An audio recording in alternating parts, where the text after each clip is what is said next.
I got the blues, guess you know what I mean.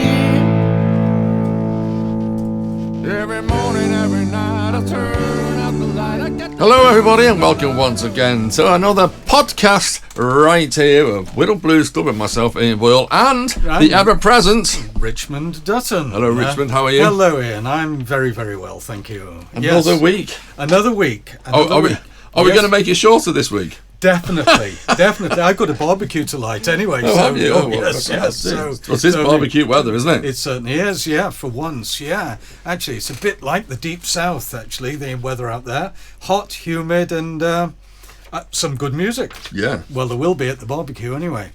Fantastic. I hope, if I'm allowed. Right. With my new neighbours. Oh dear. Oh, you've got new neighbours. Oh well, yeah. Well, they've got new neighbours. They've got new neighbours. I'm the new neighbour. Yeah, that's the problem. I'm used to playing a lot of loud music in my garden in my old address. Oh, right. And oh dear me, yes, it's not the same here. I have low fences instead of high walls. So, do your neighbours come to the Blues Club? I have told them about it, definitely. Yes. They haven't appeared so far. Have you threatened them? I will do. Yeah, I'll give them a chance, give them a couple of goes to come of their own free will. And then after that, I'm afraid it's gunpoint. Oops, shouldn't have said that. Oh dear. In a forthcoming podcast, I will be talking about a chap who was involved in a bit of murder. Oh, so, yes, but I'm not going to tell you all about that yet. Oh, okay. No. But, so what have we got coming up then, Ian? Well, first of all, this is podcast number 7. Yes, number 7. That's incredible. I know, 7 weeks already, but I got some very sad news. Oh, what's very that? Sad news. What's that? Well, I'm going to take a well-earned break for a couple of weeks.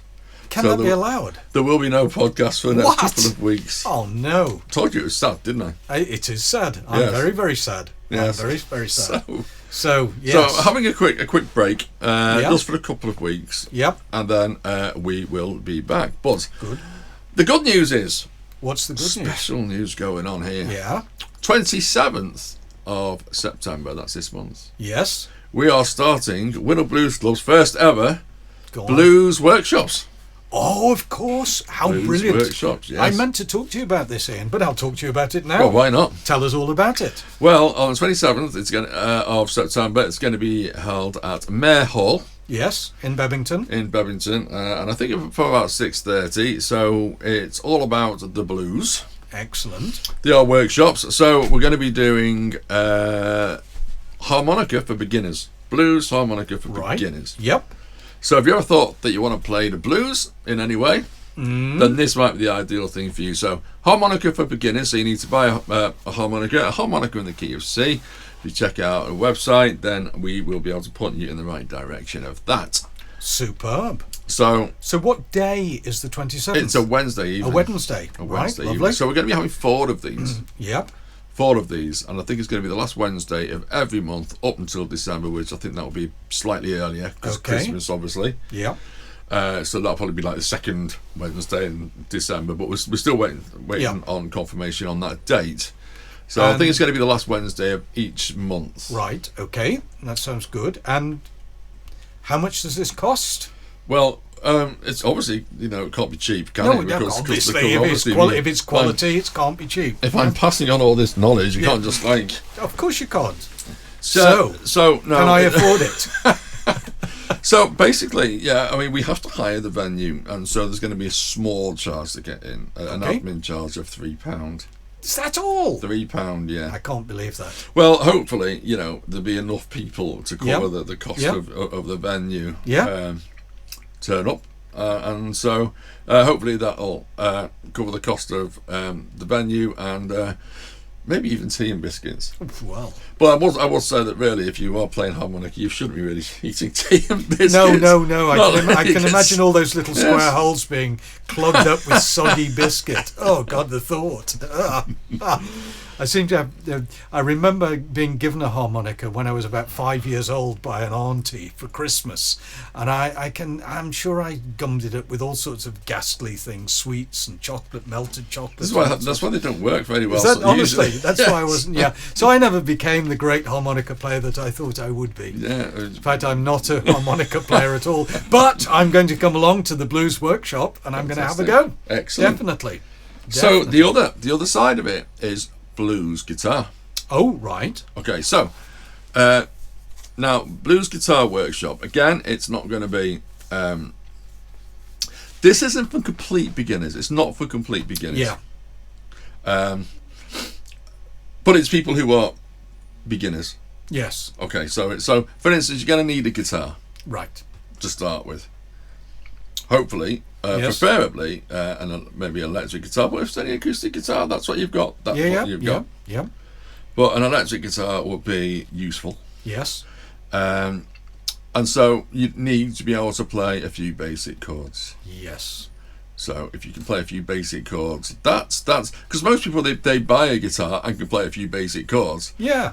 and that's it. Yep. Exactly. And so if you're at that stage where you bought a guitar, and you sort of like learned a few basic chords. I've been playing guitar for 20. So I'm at that stage. Yeah. Yeah. Oh, yeah. So I've been playing guitar since I was 18, Yeah. and I'm still at the stage where I know a few. Yeah. And that's because I never really, I don't know. I don't know what happened really. I just never took. I just play a different instrument. That's it.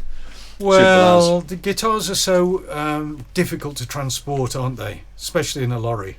You know? Well, yes. Well, you see, the thing is, as a harmonica player, a harmonica you just pop it in your pocket. Exactly. And stuff like that. When you put a guitar in your pocket, It's people tricky. are like, That's why you bought a ukulele, isn't it?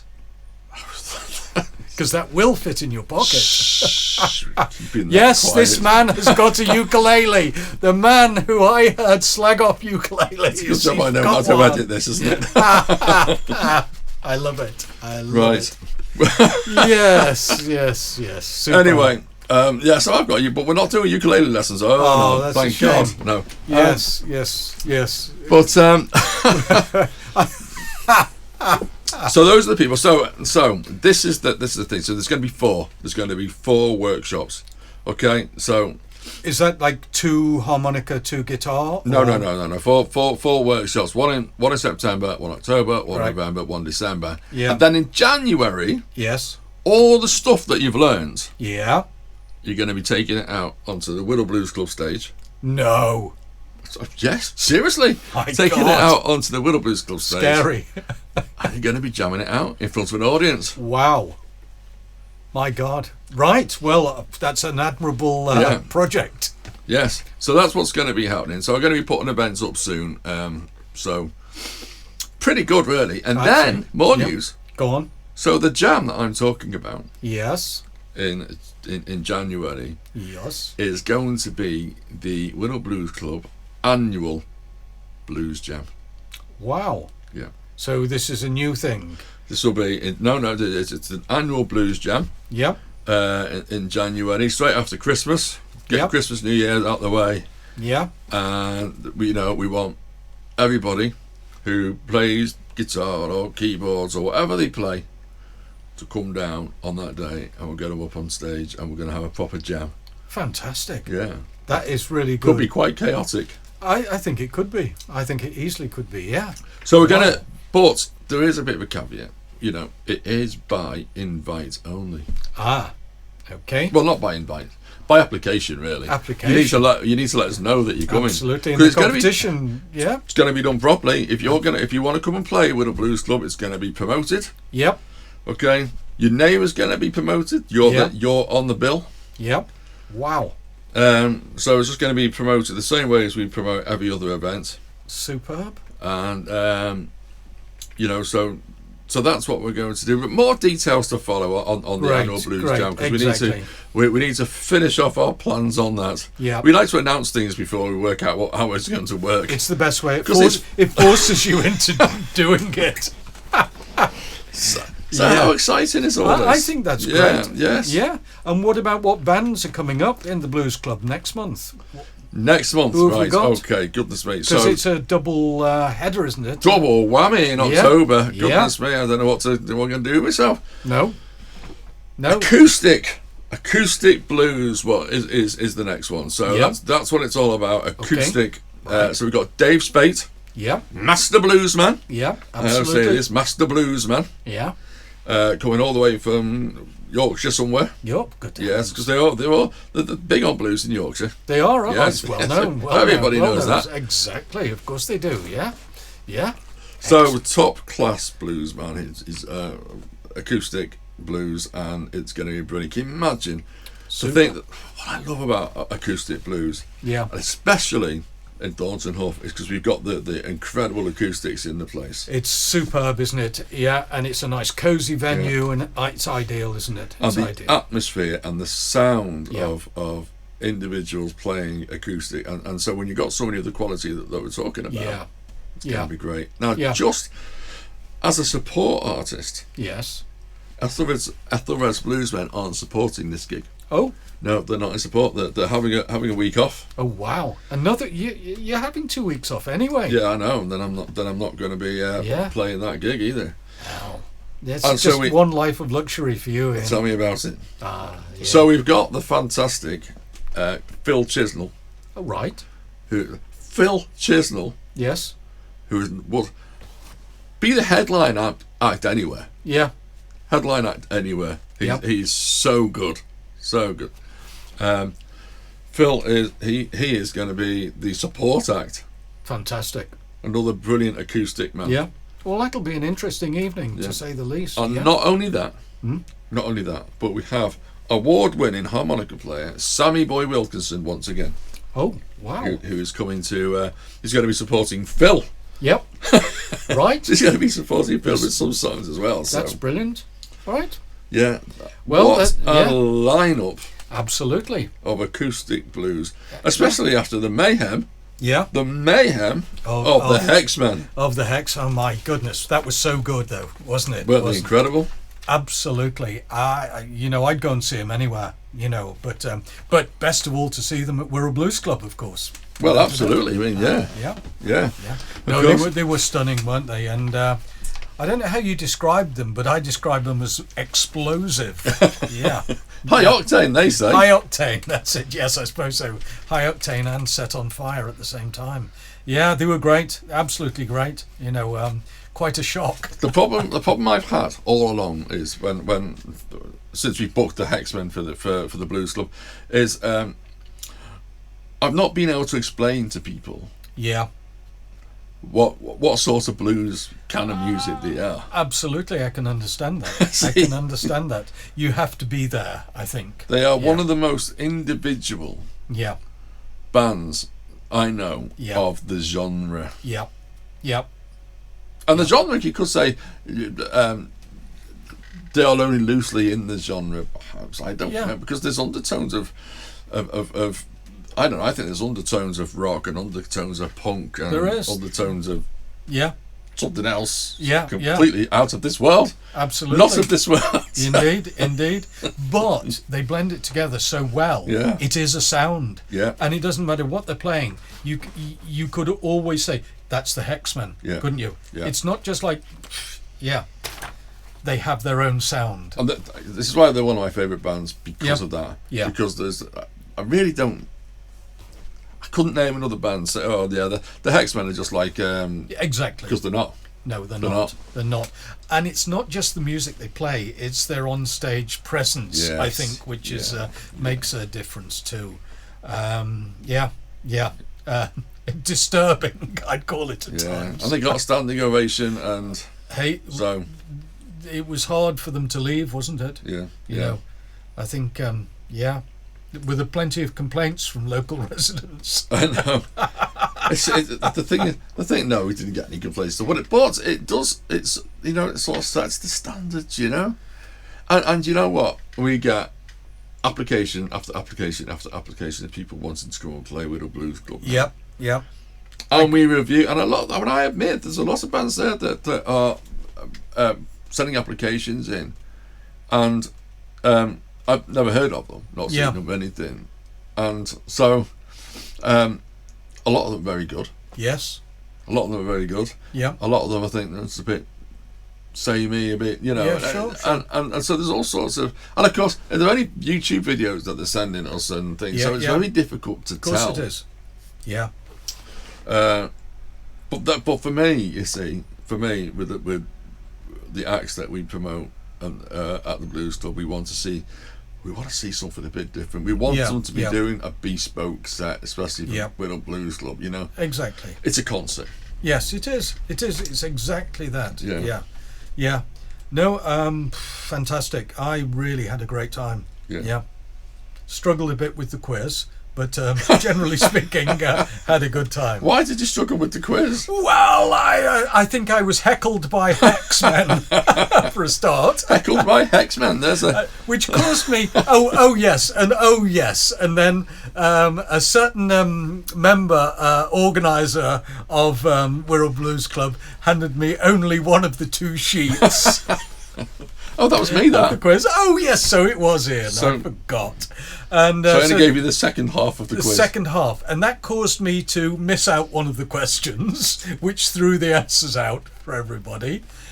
Oh, dear. We got there in the end, though, didn't we? But it was a tiebreaker. It was a tiebreaker. It was exciting, wasn't it? It was very exciting. Yes, yes. Should have been televised, that. But the standards were very, very high. Yes, yeah. Yes, so, and the prizes were superb. Yeah, unbelievable, Yeah. Right, let's quickly move on. Oh, yes. To our Artist of the Week. Yes. Let's play the jingle. Oh, yes, do it. Play it. Featured Artist of the Week. There we go. There it is. Jingle played. Yes, well, this week, I just wanted to mention, really, I suppose, a really lesser-known bluesman. Okay. With a classic tragic life story.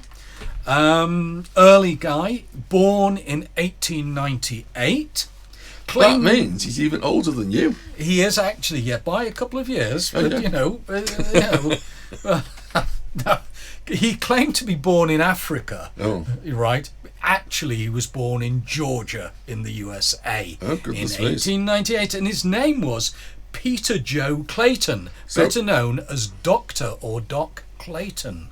Yeah. Plot thickens. Why did he claim to be born in Africa? I think he's been sort of misinterpreted. I think he sort of, being a black American, he wanted to sort of make a political statement in the 1930s and disassociate himself with America and its prejudices and say, well, actually, I'm African. And I think that's what it was about.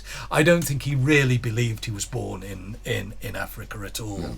But I do think he wanted to make that plain in a time when it was difficult to actually establish yourself as an individual, in fact, if you were black then, and particularly as a musician, who dared step out of the norm, as it were.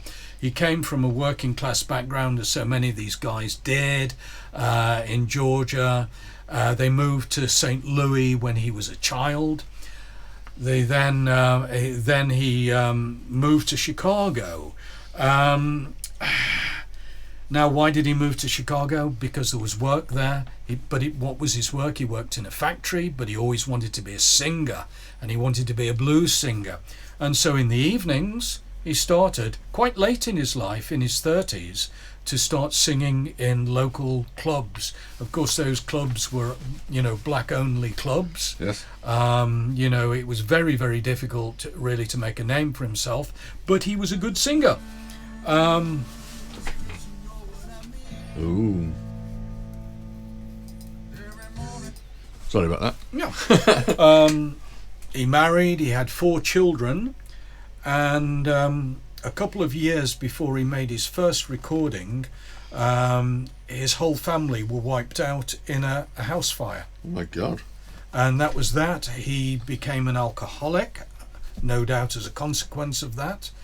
And nevertheless, he continued with his live performances, and he was picked up really in 1935 by Bluebird Records, and they recorded 6 numbers by him. Sadly, only 2 of them were ever released. His musical career, continued in Chicago, and he went to Chicago from St. Louis with Robert Lockwood, another bluesman. He did some work initially for Decca Records, But in the early 40s, he and Lockwood returned to recording with Bluebird Records, and there he was joined by bassist Robert Noling, pianist Blind John Davis, and Lester Melrose, and they recorded then for OK Records throughout the 1940s. So he did actually have quite a canon of recorded music, although largely unheard of these days. Best probably known for writing and recording Cheating and Lying Blues. He also, during World War II, recorded a very topical number, which was Pearl Harbor Blues, and he recorded that shortly after the Japanese bombing of Pearl Harbor in 1941. So his blues was very contemporary sort of stuff. It was about what's happening now, not what was happening in the past. He recorded a number of other numbers in the 40s. Moonshine Woman Blues, which was never a hit for him, but was a big hit for B.B. King in the 1960s, in the late 60s. But it was recorded by B.B. King under another name, although it was the same tune and the same words. Right. B.B. King recorded it as The Woman I Love. In 1946, he wrote and recorded Hold That Train Conductor and I Need My Baby, which were also covered by B.B. King. In fact, B.B. King picked up on, in the 60s, a lot of the 1940s stuff, the late recorded stuff by Dr. Clayton. Right. That's interesting. It is really. I don't know why B.B. King particularly, I've never been able to discover why he particularly latched on to Dr. Clayton, but he did do. And probably, if it wasn't for B.B. King, nobody nowadays would have ever heard of Dr. Clayton, to be fair. Right. Throughout the 40s, he carried on playing live and doing a bit more recording. In fact, one bluesman, Willie Longtime Smith, wrote and recorded a song dedicated to his friend, Dr. Clayton, and it was called My Buddy Dr. Clayton, which is a great blues number. So, what happened then? Well, he only lived, sadly, to the age of 49. He died in Chicago in 1947 of TB. Right. So, a short, productive, but sad life, really, with a lot of tragedy in it. His funeral was attended by two bluesmen of the time, Big Bill Brunsey and Tampa Rad. And he's buried actually in Alsip in Illinois at the Restville Cemetery. Those of you that might be interested in obtaining his music, Document Records released all of Clayton's recordings of the period 1935 to 1942, all on one CD, and Old Tramp Records released his 1946 output, which was his last recordings. So there we are, sad but true. Well, thank you very much, Richmond. That's very interesting, that. But worth a listen to. Absolutely. Genuinely well worth a listen to. Somewhat eccentric. Most of it is him singing with piano accompaniment. So I wonder about some of these songs, and I can't remember what the situation is when it comes to public domain. Yeah. Or whether some of those songs are out of the public domain now. Yeah. And can be played on podcasts such as this. Yes. Well, that's something we need to investigate, because I'm not quite sure of the legal position over that. But that would be certainly worth, because that would be great if we could play one or two numbers of, particularly of these more obscure people. You know. It seems a shame, doesn't it, to be doing a podcast and then not a music podcast. Indeed, without music. Very little music in it, you know. Yeah, that's something we've got to address here. We need to address, yes, we do. yes. Yes. But we'll definitely get round to that. We will do that. Because I think that helps bring it to life a little bit, Of course it? it does, of course. But then, it does. at the same time, without the music, it lets people, gives people an idea, and they get to be able to do a little bit of their own research. Yeah, exactly. By going off to find the music themselves. Yeah. And it's readily available. They'll find it on YouTube, I guess, or they'll find it on Spotify or whatever. Yeah, absolutely. But worth exploring. You know, particularly if you like sort of early stuff. Yeah. You know, if before you know, white men took over the blues, and cleaned it up, as it were. It's proper early dirty blues, Right. shall we say. We like that. We do like Well, I mean, that's the sort of thing that I think we're going to be having with Dave Spade. Exactly. You know, so and Dave Spade, you know, from what I understand, you know, wherever he goes, he gets a great reception. He sells out most of the time. So, you know, so people do like this kind of thing. Absolutely. You know, Especially if the people play resonators as well. People love, you know, the sound of a resonator. Yeah, absolutely. So you must get down to the Blues Club.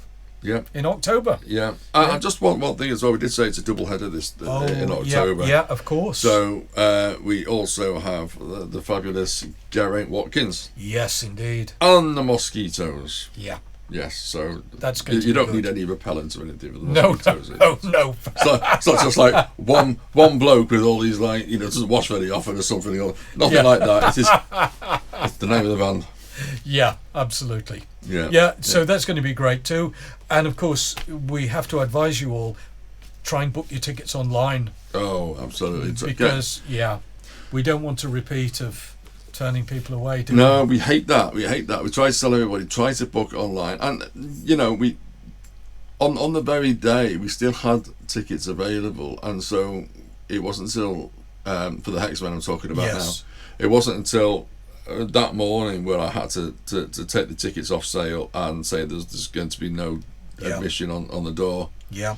You know, sometimes, so, you know, if there's a point where people are on holiday and stuff and our ticket sales aren't as good as what usually the door, you can pay on the door, that's absolutely fine. Yeah.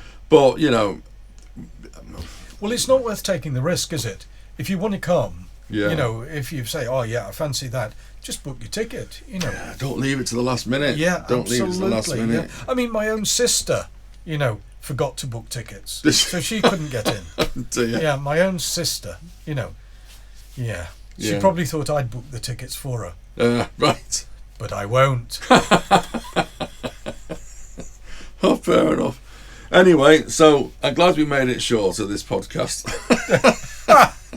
Probably this is a record long one. Yeah, I think it is actually, yes. Some severe editing required. No, I don't like editing. It takes too long. Oh, yeah. It's long enough to listen to it as it is. Yeah. Anyway, Great. So thanks once again for listening into our podcast. Yep. We're going to have a couple of weeks off, and then we will be back early October. Early October. A lot going on early October, though, isn't there? There's a lot going on. Yeah, so we'll see you there. Yeah. Thank you very much. We'll see you again. Thanks. Bye. Bye.